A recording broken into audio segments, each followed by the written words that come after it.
Hello friends, कैसे हैं आप सब। कुछ कंडीशंस की वजह से मैं अपनी क्लासेस को अपलोड नहीं कर पाया, लेकिन अब से मेरी क्लासेस जो है वो कंटिन्यू अपलोड चलेगी। तो देखो, अपन ने पिछली क्लास में पढ़ा था सेल इंजरी के बारे में, और जो सेल इंजरी है उसमें अपन ने ये देखा था कि सेल के ऊपर कोई भी स्ट्रेसर आ जाने की वजह से, अगर कोई स्ट्रेसर आ जाता है सेल के ऊपर, तो उस स्ट्रेसर की वजह से सेल अपने आप को एडॉप्ट करती है, अपने आप में चेंजेस लाती है। और अगर वो चेंजेस कंटिन्यू कंटिन्यू कंटिन्यू होते रहते हैं तो एक कंडीशन ऐसी आती है कि सेल की डेथ हो जाती है। तो अगर वो स्ट्रेसर उस सेल में कंटिन्यू प्रेजेंट रहे तो वो कैसी हो जाएगी, इरिवर्सिबल, बिकॉज सेल अपनी कंडीशन ओरिजिनल स्थिति में नहीं आ पाएगी। और अगर स्ट्रेसर नहीं रहा तो सेल अपनी ओरिजिनल स्थिति में आ जाएगी, वो कहलाएगा रिवर्सिबल सेल इंजरी। अब देखो, मैंने आपको एक वर्ड पढ़ाया था कि सेल इंजरी के समय स्ट्रेसर की वजह से सेल अपने आप को एडोप्टेड करती है, एडोप्टेशन होता है। वो उसी एडोप्टेशन पे डिपेंड करता है कि सेल अपने आप को एडजस्ट कर पाई या नहीं कर पाई, ये रिवर्सिबल रहेगा या इरिवर्सिबल रहेगा, है ना। देखो, तो अपन ने एक बार वापस मैं आपको रिव्यू कराता हूँ ताकि आपको याद आ जाए। अपन ने देखा था कि सेल इंजरी में क्या होता है कि सबसे पहले एक सेल है, उस सेल के ऊपर स्ट्रेसर आता है। स्ट्रेसर के बाद सेल अपने आप को एडॉप्ट करती है। एडॉप्ट करने के बाद सेल में अगर वो स्ट्रेसर कंटिन्यू रहता है तो इरिवर्सिबल, और अगर स्ट्रेसर कंटिन्यू नहीं रहता है तो रिवर्सिबल। अपन ने ऐसा कुछ देखा था। तो एडप्टेशन, एडप्टेशन क्या होता है ये आज अपन पढ़ेंगे। देखो, एडप्टेशन, एडेप्टेशन, है ना। एडप्टेशन क्या होता है, देखो, एडेप्टेशन का मतलब होता है to adjust in any stressful condition, it's called adaptation. Adaptation का मतलब होता है ढलना, हिंदी में कहते हैं ढलना, ठीक है। ढलना, ढलना कैसे है ये सुनो। जैसे अपन अपनी बात करें तो क्या होता है कि अगर अपन को गर्मी लग रही है तो अपन क्या करते हैं, अपने आप को रिलैक्स करके फैल जाते हैं, अपनी बॉडी का जो सरफेस एरिया है उसको बढ़ाने की कोशिश करते हैं ताकि ज्यादा से ज्यादा हवा अपनी बॉडी में आ सके। या फिर अपन क्या करते हैं कि अपन को जैसे सर्दी लग रही है तो अपन क्या करते हैं, अपनी बॉडी को कॉन्ट्रैक्ट करने की कोशिश करते हैं ताकि सर्दी कम से कम लगे, अपनी बॉडी सरफेस एरिया को कम करने की कोशिश करते हैं। इसी प्रकार से सेल्स भी क्या करती है, जब कोई स्ट्रेसर आता है तो या तो अपने आप को बड़ा कर लेती है या अपने आप को छोटा कर लेती है ताकि उस स्ट्रेसर के इफेक्ट से बच सके, है ना। तो अब ये जो एडप्टेशन होता है इसमें सेल जो अपने में कौन कौन से बदलाव करती है, तो पहला आता है atrophy. Atrophy means decrease in size. Cell अपनी साइज को इतना छोटा कर लेगी, इतनी स्क्वीज कर लेगी कि वो सेल ना के बराबर होगी। मतलब आप कह सकते हो कि उस सेल के ऊपर बिल्कुल भी स्ट्रेसर का इफेक्ट नहीं आएगा। लेकिन अगर वो स्ट्रेसर कंटिन्यू रहा तो क्या हो जाएगा, वो सेल फिर डेथ में कन्वर्ट हो जाएगी। फिर एट्रोफी के बाद एक आता है hypertrophy. Hypertrophy, hypertrophy means cell अपना सरफेस एरिया बढ़ा लेगी, है ना। सेल अपने आप को बड़ा कर लेगी ताकि वो आने वाले जो भी स्ट्रेसर है उससे बच सके, मजबूत बना लेगी अपने आप को बड़ा करके, ठीक है। उसे अपन कहते हैं, जैसे आप कह सकते हो सेल के आकार में वृद्धि हो जाएगी, है ना। नेक्स्ट आप कह सकते हो हाइपरप्लेजिया। सेल अपनी संख्या में वृद्धि कर लेगी, सेल अपनी संख्या में वृद्धि कर लेगी ताकि उस स्ट्रेसर से वो बच सके। इसका अगर मैं आपको एग्जाम्पल दूं हाइपरप्लेजिया का, तो सुनो, एक ग्लैंड है, ठीक है। इस ग्लैंड के ऊपर एक स्ट्रेसर आया, एक स्टिमुलेशन आया। उस स्टिमुलेशन बैक्टीरिया ने अटैक किया। बैक्टीरिया के अटैक करने की वजह से अब ये सेल क्या करेगी, अपनी संख्या को बढ़ा लेगी ताकि ये अपना काम ज्यादा से ज्यादा कर सके और उस स्ट्रेसर का सामना कर सके। तो ये क्या कहलाएगा, हाइपरप्लेजिया, ठीक है। तो ये हुआ आपके एडेप्टेशन, ठीक है। आज अपन पढ़ेंगे सेल इंजरी का टाइप, और फर्स्ट टाइप है इरिवर्सिबल सेल इंजरी, है ना।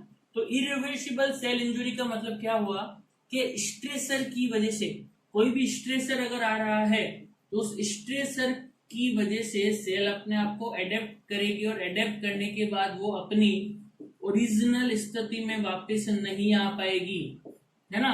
जब ओरिजिनल स्थिति में वापस नहीं आ पाएगी तो वो क्या कहलाएगा, क्या कहलाएगा, इरिवर्सिबल सेल इंजरी। अब मैं जो आपको एक्सप्लेन ही करूंगा, सिर्फ नोट्स आपको मैं लिंक में डाल दूंगा ताकि आप नोट्स वहां से ले लीजिए। मैं जो बोल रहा हूँ वो आप लिख सकते हैं ताकि आपको पढ़ने में भी आसानी रहेगी। तो देखो, इरिवर्सिबल सेल डेथ और cell injury. Irreversible cell injury क्या होती है? देखो, इसमें क्या होता है इरिवर्सिबल सेल इंजरी के अंदर? देखो मैं बताता हूँ आपको। कोई भी स्ट्रेसर की वजह से क्या होगा? सबसे पहले होगी damage the cell membrane. Damage the cell membrane. Damage the cell membrane. सबसे पहले जो सेल मेम्ब्रेन है वो डैमेज होगी। सिंपल है। अगर कोई भी स्ट्रेसर रहेगा उस स्ट्रेसर की वजह से क्या होगा? सेल मेम्ब्रेन डैमेज होगी। सिंपल। नेक्स्ट अपन बात करते हैं अब क्या होगा? सेल मेम्ब्रेन जो है वो डैमेज होने के बाद क्या होगा? Continue influx of water. Continue influx of water. ये जो मैं आपको टॉपिक लिखा रहा हूँ line to line, physiology mechanism जो है ये आप लिख लेना नोट्स में, इंपॉर्टेंट है। लिखाता जा रहा हूँ, समझाता जा रहा हूँ तो समझें। Damage cell membrane, cell membrane damage हो जाएगी। इनफ्लक्स यानी बढ़ना, वाटर कंटिन्यू सेल में बढ़ता रहेगा। वाटर कंटिन्यू सेल में बढ़ता रहेगा। I will repeat again, influx यानी बढ़ना, कंटिन्यू वाटर जो है वो सेल में बढ़ता रहेगा, इकट्ठा होता रहेगा, जमा होता रहेगा। जमा होने की वजह से क्या होगा? जमा होने की वजह से increase cell size. Increase cell size. Obviously अगर किसी भी सेल का सेल मेम्ब्रेन डैमेज होगा तो उसमें क्या होगा? वाटर भरेगा और क्या हो जाएगी? सेल की साइज बढ़ेगी। सिंपली ये सेल है, इसकी सेल वॉल डैमेज हुई, इसमें वाटर बढ़ता गया तो ऑब्वियसली सेल का आकार बढ़ना है, तय है ना? अब देखो, सेल की साइज बढ़ने की वजह से क्या होगा? सेल की साइज बढ़ने की वजह से क्या होगा? Loss of protective loss of protective amino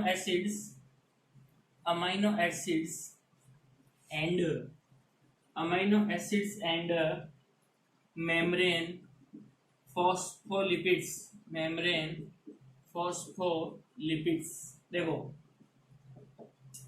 देखो ये सिंपल सी चीजें आपको याद करने की है।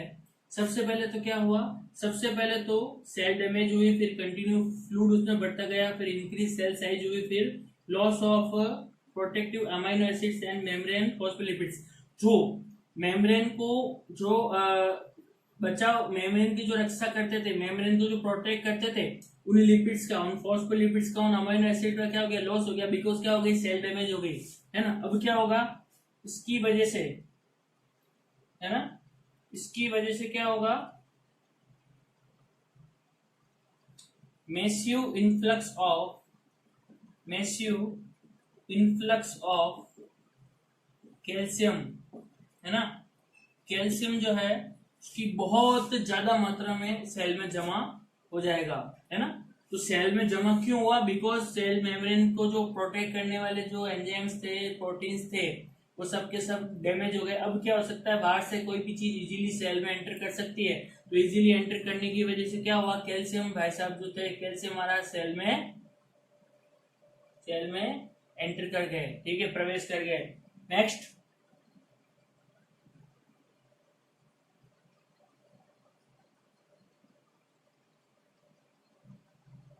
अब इससे क्या होगा? Activation of enzymes. अब इससे जो एंजाइम्स है उनका एक्टिवेशन होगा। कौन से एंजाइम्स? जो कि जितने भी जो भी हार्मफुल एंजाइम्स होते हैं सेल के लिए, है ना, उनका एक्टिवेशन हो जाएगा। जैसे लैक्टिक एसिड बहुत ज्यादा बन जाएगा, ठीक है, लैक्टिक एसिड बहुत ज्यादा बनेगा। इसके साथ साथ क्या हो जाएगा? लैक्टिक एसिड बन जाएगा। इसके अलावा क्या होगा कि जैसा आप बोल सकते हो लाइसोजाइम, वो भी बहुत ज्यादा बढ़ जाएगा, बिकॉज उसको सेल को प्रोटेक्ट करना है ना? तो एक्टिवेशन ऑफ एंजाइम्स। अब क्या होगा? ये जो कैल्शियम है ये माइटोकॉन्ड्रिया में जाके इकट्ठा हो जाएगा, माइटोकॉन्ड्रिया में एक्यूमुलेट हो जाएगा, है ना? माइटोकॉन्ड्रिया में एक्यूमुलेट होगा, जिसकी वजह से क्या होगा?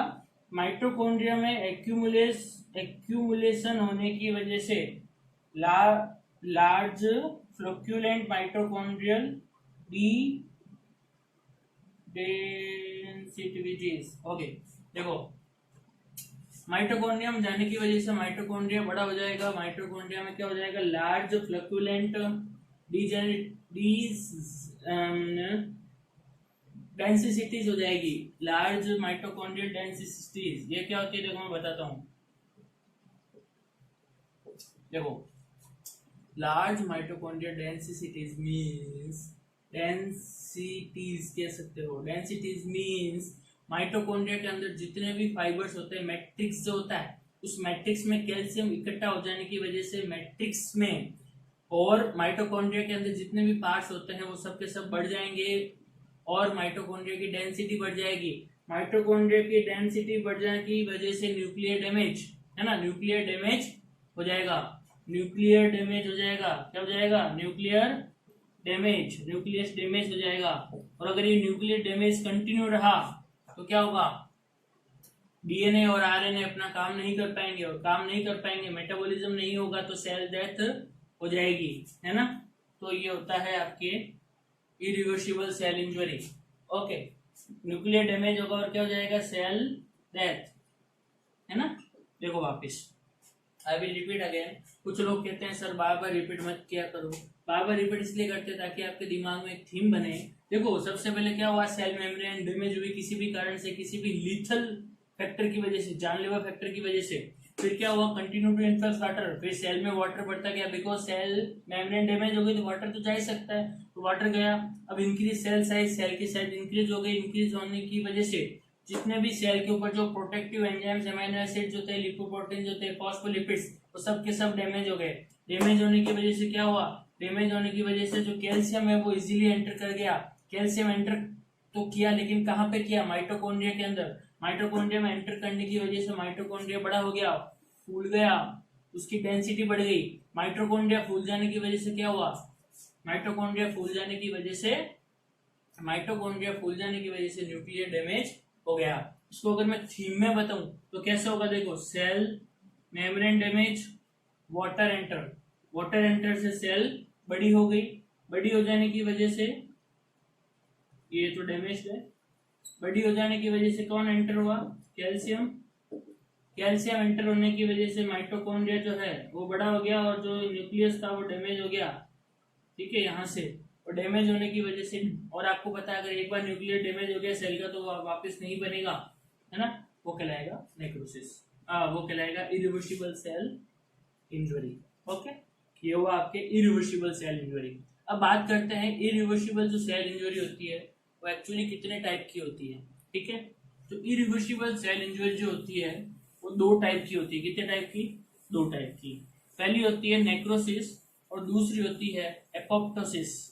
पहली होती है नेक्रोसिस और दूसरी होती है एपोप्टोसिस।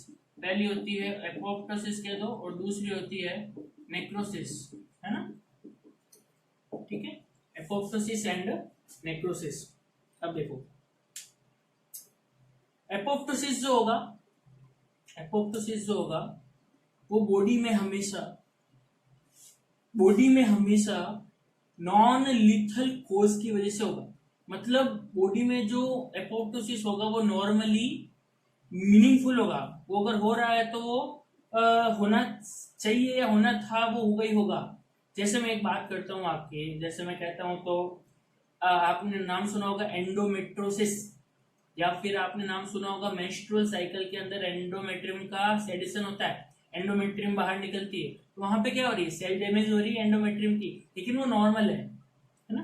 तो अगर नॉर्मली सेल डेथ होती है वो कहलाता है एपोप्टोसिस। और अगर किसी पैथोजन माइक्रो ऑर्गेनिज्म फंगस की वजह से अगर सेल डेथ होती है तो वो कहलाता है नेक्रोसिस। ओके, तो वापिस सुनो, अगर किसी भी पैथोलॉजिकल कोज की वजह से, मतलब बैक्टीरिया, वायरस, फंगस की वजह से अगर इरिवर्सिबल सेल डेथ होती है या इरिवर्सिबल सेल इंजरी होती है तो वो क्या कहलाता है, नेक्रोसिस। और अगर किसी भी नॉन लिथल कोज की वजह से अगर इरिवर्सिबल सेल इंजरी होती है तो वो क्या कहलाता है, एपोप्टोसिस। तो आज अपन पढ़ेंगे नेक्रोसिस के बारे में थोड़ा बहुत। उसके बाद उसको कंटिन्यू अपन नेक्स्ट क्लास में करेंगे।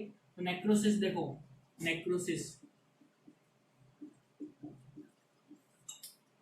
नेक्रोसिस क्या है?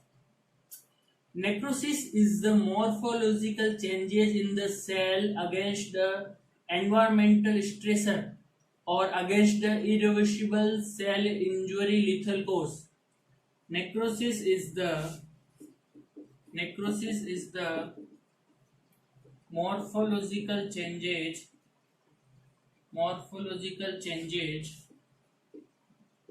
in the cell against the irreversible cell injury lethal cause, है ना। देखो इसको कैसे समझेंगे अपन, देखो इधर ये एक सेल है, ठीक है, it is the cell, smiley very happy cell, है ना। इसके ऊपर एक स्ट्रेसर आया, स्ट्रेसर आने की वजह से इस सेल में क्या हो गया, इसकी सेल वॉल जो है वो डैमेज हो गई, डैमेज हुई नहीं हुई, डैमेज होते ही क्या हो गया, सेल ने एडेप्टेट करना शुरू किया, डैमेज होते क्या हुआ, सेल का आकार बढ़ गया, ठीक है, और आकार बढ़ने के बाद कैल्शियम एंटर हुआ, है ना। कैल्शियम एंटर होने के बाद क्या हुआ, अब इस सेल में और बहुत सारे बदलाव होंगे, और बदलाव होने के साथ साथ एक ऐसी कंडीशन आएगी कि इस सेल को आखिरकार खत्म होना ही पड़ेगा, है ना। ये होता है नेक्रोसिस। ओके, तो यहां से क्या हुआ, यहां से यहां तक जो अपन पहुंचे, ये जो प्रोसेस है ये क्या कहलाता है, नेक्रोसिस। अगर ये किसकी वजह से हो रहा है, पैथोलॉजिकल कोज की वजह से, तो 99.99% लोग जो होते हैं वो ये कहते हैं necrosis is the cell death, है ना, राइट, इट इज राइट। लेकिन necrosis is a process of cell death, necrosis is a process of cell death due to pathological stressors. Okay, ये ध्यान रखना है आपको। तो सेल के अंदर जो जो बदलाव होते हैं और बदलाव होने के बाद जब सेल की डेथ होती है ना, तो वो क्या कहलाता है, तो कहलाता है आपके नेक्रोसिस, है ना। नेक्स्ट सुनो,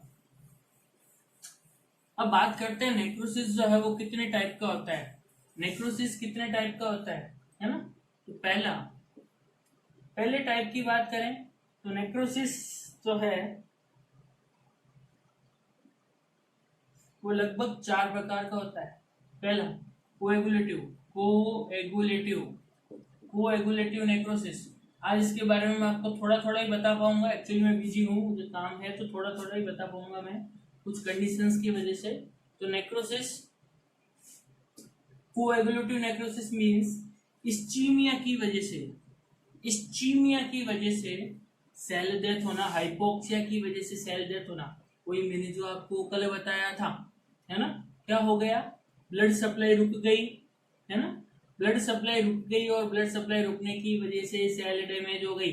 अब ब्लड सप्लाई क्यों रुकी, किसी भी बैक्टीरियल कोज, पैथोलॉजिकल कोज की वजह से। अब पैथोलॉजिकल कोज की वजह से कैसे रुकी, तो वो भी देख लो। पैथोलॉजिकल कोज की वजह से ऐसा कि एक कोई वेन है, इस वेन आर्टरी है, इस आर्टरी के ऊपर कोई बैक्टीरिया आके स्थित हो गया, यहाँ पे इन्फ्लेमेशन हुआ, इन्फ्लेमेशन से एडिमा हुआ, एडिमा से सेल का जो डायमीटर था, वेन का जो डायमीटर था, आर्टरी का जो डायमीटर था वो कम हो गया, और कम होने की वजह से ऑर्गन को ब्लड सप्लाई कम हुई, कम होने की वजह से क्या हो गया, इस्चीमिया हो गया। अब सुन लो, कोएगुलेटिव नेक्रोसिस जो होता है वो ब्रेन सेल में नहीं पाया जाता, बिकॉज ब्रेन सेल के बाहर क्या होता है, ब्लड ब्रेन बैरियर, और ब्लड ब्रेन बैरियर होने की वजह से सेल को हमेशा ही ब्रेन की सेल को हमेशा ही जो ब्लड सप्लाई है वो प्रॉपर मिलती है। हाँ, उसी कंडीशन में इस चीज में होगा ब्रेन के अंदर जब कोई ना कोई बैक्टीरिया ब्रेन में एंटर करेगा, है ना। ओके, फिर इसके बाद आता है आपके कोएगुलेटिव नेक्रोसिस के बाद नेक्स्ट वन इज लिक्विफेरेटिव, है ना, लिक्विफेरेटिव नेक्रोसिस। अब ये क्या होता है, लिक्विफैक्टिव नेक्रोसिस। ये क्या होता है सुनो, मैं बताता हूँ। एक सेल है, ठीक है, इस सेल के ऊपर कोई स्ट्रेसर आया, स्ट्रेसर आने की वजह से सेल में क्या हो गया, चेंजेज। ओके, अब देखो सुनो, जब सेल वॉल डैमेज होगी, सेल वॉल डैमेज होने की वजह से सेल के अंदर जो ऑर्गेनेल्स है वो भी डैमेज होंगे, और ऑर्गेनेल्स जब डैमेज होंगे तो उसके साथ में क्या डैमेज होगा, लाइसोजाइम। क्या डैमेज होगा, क्या डैमेज होगा, आत्मघाती थैली, नाम सुना होगा आपने, है ना। तो लाइसोजाइम एंजाइम जो है ना, वो आत्मघाती थैली के रप्चर होने की वजह से बाहर निकलेगा, और बाहर निकलने की वजह से जितनी भी सेल, ये जो सेल है पूरी की पूरी सेल को क्या कर देगा, डैमेज कर देगा, और डैमेज होने के बाद क्या हो जाएगी, सेल डेथ। आया समझ में, वापस सुनो, अगर कोई भी कारण की वजह से सेल डेथ हुई, सेल की मेम्ब्रेन डैमेज हुई, सेल की मेम्ब्रेन डैमेज होने की वजह से लाइसोजाइम या आत्मघाती जो थैली है वो रप्चर हुई, रप्चर होने की वजह से उसके अंदर जो लाइसोजाइम है वो बाहर निकला, लाइसोजाइम बाहर निकलने, लाइसोसोम रप्चर होने की वजह से लाइसोजाइम एंजाइम बाहर निकला, लाइसोजाइम एंजाइम अगर बाहर निकलेगा तो वो क्या करेगा, सेल को डैमेज कर देगा, बिकॉज लाइसोजाइम क्या करता है, किल करने का काम करता है एक्स्ट्रा मटेरियल को, तो अगर वो बाहर निकल गया तो सेल को लिक्विफाई कर देगा पूरा, तो वो क्या कहलाएगा, लिक्विफैक्टिव नेक्रोसिस। आया समझ में, वो क्या कहलाएगा, लिक्विफैक्टिव नेक्रोसिस। ये किसकी वजह से होगा, ये होगा आपके ischaemia with bacteria, ischaemia with pathogen, है ना, ischaemia with pathogen, ischaemia with pathogen की वजह से, अगर इस्चीमिया विद पैथोजन की वजह से अगर नेक्रोसिस होता है तो उसमें ये मैकेनिज्म रहेगी, उसे अपन कहेंगे लिक्विफैक्टिव नेक्रोसिस, है ना। नेक्स्ट आता है आपके केशियस नेक्रोसिस। कौन सा, केशियस नेक्रोसिस, केशियस नेक्रोसिस। इस केशियस नेक्रोसिस में क्या होगा, केशियस नेक्रोसिस के अंदर क्या होगा, इस्चीमिया विद लिक्विफैक्शन, है ना, इस्चीमिया विद लिक्विफैक्शन। अब देखो, लिक्विफैक्टिव जो नेक्रोसिस था उसके बाद वाली स्टेज आ रही है केशियस नेक्रोसिस, है ना। देखो सबसे पहले क्या हुआ, सबसे पहले जो स्टेज है, इसको आप स्टेज ऑफ नेक्रोसिस भी कह सकते हो। सबसे पहले आई थी कोएगुलेटिव नेक्रोसिस, जिसके अंदर इस्चीमिया की वजह से नेक्रोसिस हुआ। नेक्स्ट आ गया आपके लिक्विफैक्टिव, जिसमें इस्चीमिया के साथ में बैक्टीरिया मिल गया। अब आता है लिक्विफैक्टिव के बाद में केशियस। अब लिक्विफैक्टिव में और इस्चीमिया दोनों एक साथ होने की वजह से फिर क्या होगा, लिक्विफैक्शन के बाद क्या होगा, तो लिक्विफैक्शन के बाद में क्या होता है, लिक्विफैक्शन के बाद जो सेल है उसमें कैसा दिखता है आपको, चीज लाइक अपीयरेंस दिखने लगती है, जिसे अपन नाम देते हैं केशियस नेक्रोसिस। क्या नाम देते हैं, केशियस नेक्रोसिस। आपको ये याद रखना है कि आप कहीं भी लेबोरेटरी में काम कर रहे हैं और आपने किसी भी सेल में, कहीं भी लेबोरेटरी में काम कर रहे हैं और आपने किसी भी सेल के अंदर क्या किया, किसी भी सेल के अंदर आपने एग्जामिन किया, तो एग्जामिन करने के बाद आपको वहां पे चीज लाइक अपीयरेंस मिली। अब आपके माइंड में आएगा फिर से लिक्विफैक्शन में कैसी अपीयरेंस मिलेगी, तो बेटा लिक्विफैक्शन में अपीयरेंस मिलेगी आपको पस फॉर्मेशन, लिक्विफैक्शन में आपको पस फॉर्मेशन मिलेगा, है ना। बिकॉज लाइसोजाइम क्या करेगा, लाइसोजाइम उसमें सेल को जब डैमेज करेगा, तो सेल को डैमेज करने की वजह से जब सेल डैमेज होने लगेगी तो वहां पे क्या आएगी, न्यूट्रोफिल्स। बिकॉज सेल को लगे,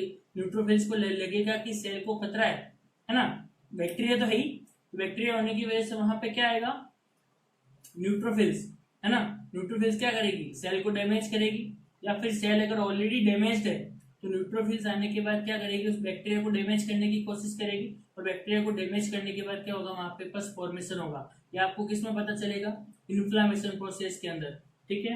नेक्स्ट देखो आप, फैट नेक्रोसिस। अब फैट नेक्रोसिस में क्या होगा, जितने भी फैटी टिश्यूज होते हैं, है ना, फैटी टिश्यूज जो होते हैं उन फैटी टिश्यूज के अंदर जो लाइपेज एंजाइम होता है उसका ब्रेकडाउन होगा। लाइपेज एंजाइम का ब्रेकडाउन होने की वजह से जो फैटी एसिड है, लाइपेज एंजाइम जो है वो फैटी एसिड को ब्रेक डाउन करेगा। देखो फैटी नेक्रोसिस। फैटी नेक्रोसिस में क्या होगा, फैटी नेक्रोसिस के अंदर जो लाइपेज एंजाइम है वो जो फैटी टिश्यू है उसमें से फैटी एसिड को अलग करेगा। फैटी एसिड जो है वो कैल्शियम के साथ अटैच होंगे और क्या बनाएंगे, कैल्शियम सॉल्ट। क्या बनाएंगे, कैल्शियम सॉल्ट। इस कैल्शियम सॉल्ट की वजह से, इस कैल्शियम सॉल्ट की वजह से अपन को जो पार्ट है वो कैसा दिखेगा, चॉक लाइक अपीयरेंस दिखेगी उस सेल के अंदर। तो आप कह सकते हो उसको फैट नेक्रोसिस हुआ है ना। नेक्स्ट आता है आपके कौन सा नेक्रोसिस, फाइब्रिनोइड, फिब्रिनोइड नेक्रोसिस, फिब्रिनोइड नेक्रोसिस। इस फिब्रिनोइड नेक्रोसिस में क्या होगा, इस फिब्रिनोइड नेक्रोसिस के अंदर अब क्या होगा नेक्स्ट में, जब फिब्रिनोइड नेक्रोसिस में क्या होगा, फाइबर्स फॉर्मेशन हो जाएगा उस टिश्यू के अंदर, है ना। और वो जिंदगी में जो है कभी भी रिपेयर वापस नहीं होगा, है ना। देखो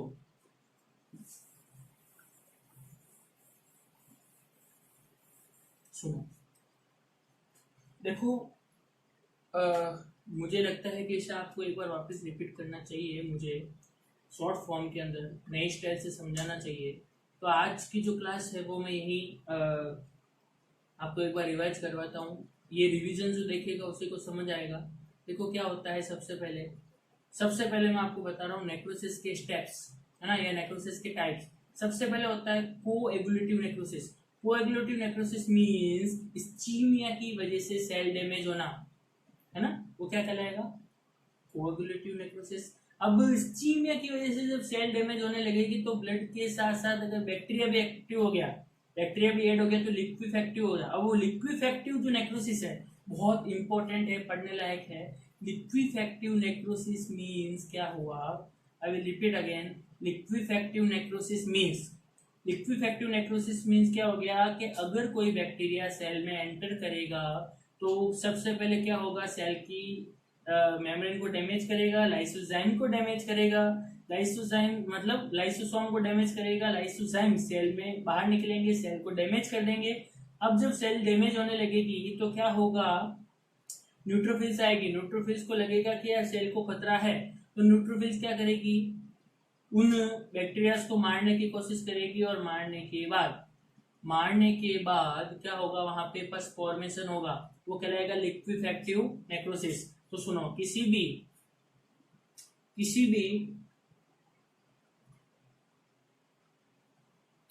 भी ऑर्गन के अंदर अगर आपको सेल डैमेज होती हुई दिख रही है और अगर वहां पे पस फॉर्मेशन है तो आप कहोगे इट इज द लिक्विफेक्टिव नेक्रोसिस। और अगर वहीं पे पस फॉर्मेशन की जगह क्या हो गया, येलोविश टिश्यू दिखने लग गया आपको, है ना, येलोविश टिश्यू अगर आपको दिखने लग गया तो आप क्या कहोगे, इट इज द केसियस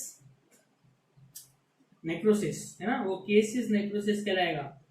केसियस नेक्रोसिस में कैसे दिखेगा आपको, येलो एंड चीज लाइक अपीयरेंस, ठीक है। अब वो अगर चीज लाइक अपीयरेंस कंटिन्यू रही, अभी सेल डैमेज नहीं, अभी सेल वापस बन सकती है, अगर वो चीज लाइक कंटिन्यू रहा तो चीज लाइक कंटिन्यू रहने के बाद में क्या होगा, फैटी टिश्यू भी डैमेज होने लगेंगे और फैटी टिश्यू डैमेज होते होते जो फैटी एसिड है वो फैटी एसिड कैल्शियम के साथ अटैच होगा और वहां पे क्या बनाएगा, चॉक लाइक अपीयरेंस, एकदम व्हाइटिश दिखेगा एरिया आपको। और फिर वहां पे क्या होगा, जहां पे नेक्रोसिस हुआ है वहां पे क्या बन जाएंगे, फाइबर्स, है ना, उसको कहेंगे अपन फाइब्रोइड नेक्रोसिस। तो ये हुई आज नेक्रोसिस की क्लास। आपको कुछ भी डाउट है प्लीज मुझे कमेंट्स में पूछें, क्योंकि मेरा जो पढ़ाने का वे है वो मुझे ही पता है। अब आप लोगों को कितना समझ आता है वो ऑफलाइन ऑनलाइन क्लासेस में ऐसे ही पता चलता है। प्लीज आप कमेंट में लिखे आपको समझ आया नहीं आया, कोई भी डाउट हो तो आप पूछें। Thank you, bye.